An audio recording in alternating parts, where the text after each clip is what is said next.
हाय, hello, नमस्कार. स्वागत आहे तुम्हा सगळ्यांचे माझ्या आजच्या अजून एका नवीन व्हिडिओमध्ये. व्हिडिओ खूप उशिराने येतोय कारण की मी गुरुचरित्र पारायणाला बसलेली होती. गुरुचरित्र पारायणाला बसल्यामुळे मी थोडं व्हिडिओकडे दुर्लक्ष केलं आणि माझा आवाजही पूर्ण बसलेला होता. मी शूट वगैरे करून ठेवलंय, ते पण व्हिडिओ मी अपलोड करेल हळूहळू.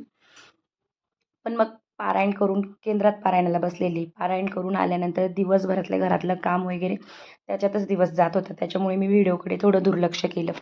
हा आहे पारायणाच्या दिवशीचा व्हिडिओ, पहिल्या दिवशीचा सकाळी सकाळीचा. पहाटे पहाटे सगळं घरातलं पटपट आवरून घेतलं व केंद्रात गेली. केंद्रातून आल्यानंतर घरातलं सगळंच आवरून घेतलं. मग नंतरून सायंकाळच्या वेळी टेरेसवर गेली. टेरेसवरून कुरडया वगैरे काढून घेतलं. खाट जागच्या जागी ठेवली. जर अशीच वरती राहिली असती तर उन्हाने त्याची दोरी खराब होईल म्हणून जागेवरच ठेवून दिली.